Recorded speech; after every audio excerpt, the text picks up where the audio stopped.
But that's basically what I'm hearing, I think, from Dave Canales, the head coach of the Panthers, which is he's going to bring energy that is infectious, right? It's almost like even if you're not enthusiastic about the day, when you see someone hooting and hollering and getting excited, it's hard not to. He kind of takes that from Pete Carroll, right? Pete Carroll, for years in Seattle, seemed like nobody loved being a head coach in the NFL more than he did, right? There were coaches that did very well, like the Belichicks of the world, that seemed like nobody disliked being a head coach in the NFL more than he did, but it worked. Pete Carroll was the opposite, right? He looked like every day he woke up like, can you believe I get to do blank? I get to go coach Richard Sherman and Earl Thomas, and like that's what Pete Carroll would do. Dave Canales is waking up right now going, can you believe I get to coach whoever I decide to replace most of these guys on the Carolina Panthers with? No, Bryce Young and Brian Burns and Derek Brown. And maybe a completely changed over roster by the time his contract is up. The details are going to keep coming out on how this happened, right?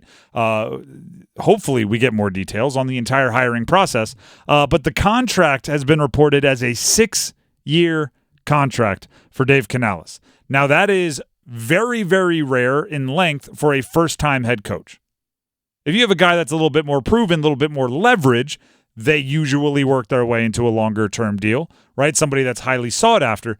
Dave Canales being a first-time head coach who was not the Ben Johnson of this offseason, who seemingly everybody wanted to be their coach, a 6-year deal is significant. A 6-year contract for Dave Canales is a great first step for David Tepper. And here's my relentless optimism. Here's my enthusiasm. I'm going to look at everything going on today with the Dave Canales glass half full outlook. I believe David Tepper knows what his problems are. And I believe, here's the optimistic part, he's trying to fix them. I don't know if he can. I don't know if he has solved it yet. I don't know if he has conquered the demons that have plagued the Panthers in his half a decade running the Panthers. But I believe David Tepper hears us. A 6-year contract shows that he is trying to give patience to this hire. A 6-year contract shows that he just fired a guy after 11 games, and that didn't make him think, hey, I better keep this next guy on his toes. It made him think 6 years to a first-time head coach. He knows the issues that people have with the way he handles his franchise. Now, the big question is, can he handle the impulses, right?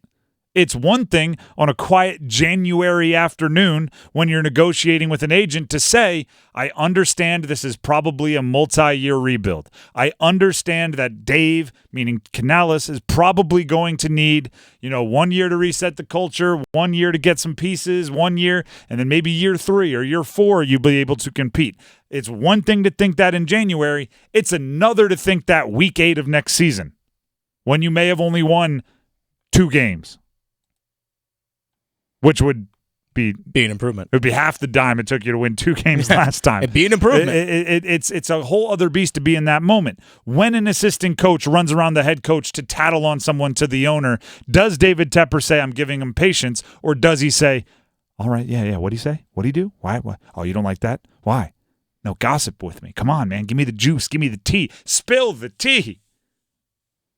When someone yells at him, here's the metaphorical, but you'll get where I'm going with it. When someone yells at David Tepper, can he stop himself from throwing the drink? I think we all knew that David Tepper knew he wasn't supposed to throw that drink. Couldn't do it. Couldn't stop himself. That's what it comes down to now.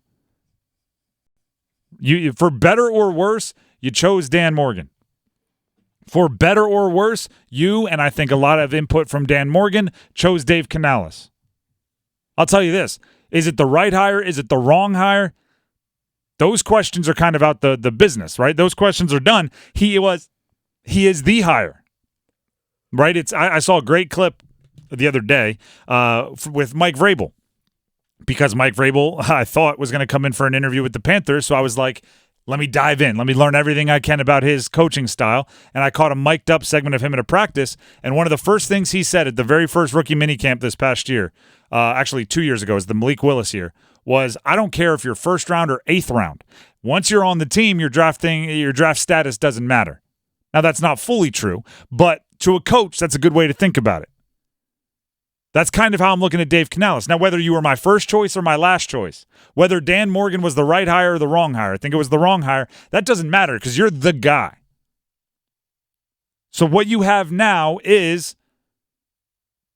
a little bit of patience, probably a little bit more than David Tepper gave to Frank Reich. Little bit. I wouldn't expect a lot of it. Little bit. And you have a very, very clear mission. I'd say 3 years. Start winning games. Yeah. This upcoming year could be rough. If you look at, by the way, the three other notable first-time head coaches that got 6-year deals recently, Kyle Shanahan, head coach Dan Campbell, DeMeco Ryans. DeMeco Ryans obviously is the gold standard, right? First year, go ahead and run to the playoffs. Dan Campbell won 3 games his first year. 3-13-1.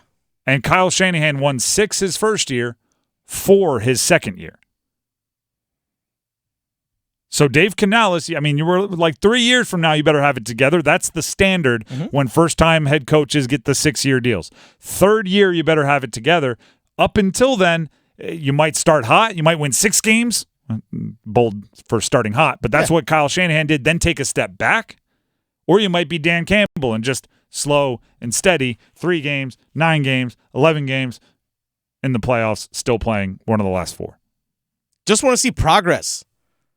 Even if it's 2 steps forward, 1 step back, it's still progress. Still a step forward. Exactly. That's all we want to see is progress. I want to see progress specifically with Bryce Young. Of course. I also don't want to get Brian Billick, which, by the way, Brian Billick's, I kind of treat it like a derogatory term, but he won a Super Bowl with the Ravens, so it worked. In the early 2000s, It worked. Brian Billick was the head coach of the Ravens. He was hired to be the head coach of the Ravens because he was the offensive coordinator of the high-flying Vikings when it was Randy Moss, Chris Carter, Randall Cunningham. They were out there just throwing it all over the yard.